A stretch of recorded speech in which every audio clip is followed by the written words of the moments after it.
एक था रौनक, जैसा नाम वैसा रूप, अकल में भी उसका मुकाबला कोई नहीं कर सकता था। एक दिन उसने घर के बाहर बड़े बड़े अक्षरों में लिखा, यहाँ अकल बिकती है। उसका घर बीच बाजार में था। हर आने जाने वाला वहां से जरूर गुजरता था। हर कोई बोर्ड देखता, हंसना और आगे बढ़ जाता। रौनक को विश्वास था कि उसकी दुकान एक दिन जरूर चलेगी। एक दिन एक अमीर महाजन का बेटा वहां से गुजरा।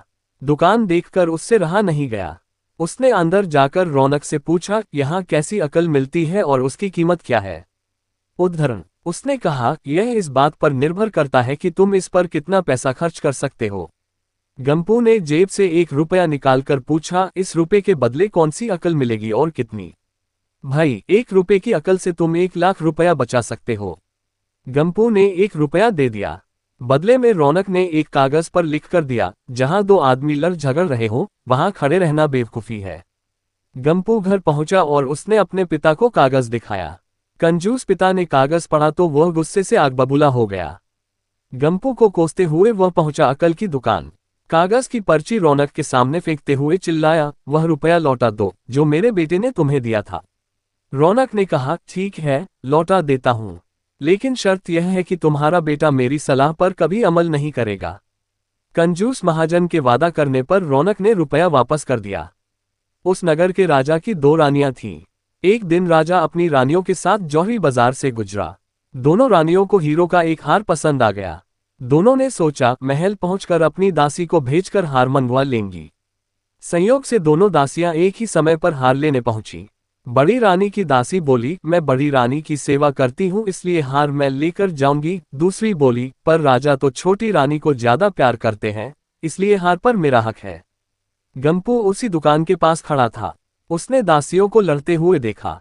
दोनों दासियों ने कहा, वे अपनी रानियों से शिकायत करेगी। जब बिना फैसले के वे दोनों जा रही थी तब उन्होंने गंपू को देखा। वे बोली, यहां जो कुछ हुआ तुम उसके गवाह रहना। दासियों ने रानी से और रानियों ने राजा से शिकायत की। राजा ने दासियों की खबर ली। दासियों ने कहा, गंपू से पूछ लो, वह वहीं पर मौजूद था। राजा ने कहा, बुलाओ गंपू को गवाही के लिए, कल ही झगड़े का निपटारा होगा। इधर गंपू हैरान, पिता परेशान। आखिर दोनों पहुंचे अकल की दुकान। माफी मांगी और मदद भी। रौनक ने कहा, मदद तो मैं कर दूं, पर अब जो मैं अकल दूंगा उसकी कीमत है 5,000 रुपये। मरता क्या न करता। कंजूस पिता के कुर्ते हुए दिए 5,000। रौनक ने अकल दी कि गवाही के समय गंपू पागलपन का नाटक करे और दासियों के विरुद्ध कुछ न कहे। अगले दिन गंपू पहुंचा दरबार में। करने लगा पागलों जैसी हरकतें। राजा ने उसे वापस भेज दिया और कहा, पागल की गवाही पर भरोसा नहीं कर सकते। गवाही के अभाव में राजा ने आदेश दिया, दोनों रानी अपनी दासियों को सजा दें, क्योंकि यह पता लगाना बहुत ही मुश्किल है कि झगड़ा किसने शुरू किया। बड़ी रानी तो बड़ी खुश हुई, छोटी को बहुत गुस्सा आया। गंपू को पता चला कि छोटी रानी उससे नाराज है तो वह फिर अपनी सुरक्षा के लिए परेशान हो गया। फिर पहुंचा अकल की दुकान। रौनक ने कहा, इस बार अकल की कीमत 10,000 रुपये। पैसे लेकर रौनक बोला, एक ही रास्ता है, तुम वह हार खरीद कर छोटी रानी को उपहार में दे दो। गंपू सकते में आ गया। बोला, अरे ऐसा कैसे हो सकता है, उसकी कीमत तो 1 लाख रुपए है। रौनक बोला, कहा था ना उस दिन जब तुम पहली बार आए थे कि 1 रुपए की अक्ल से तुम 1 लाख रुपए बचा सकते हो।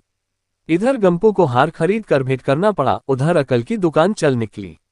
कंजूस महाजन सिर पीट कर रह गया।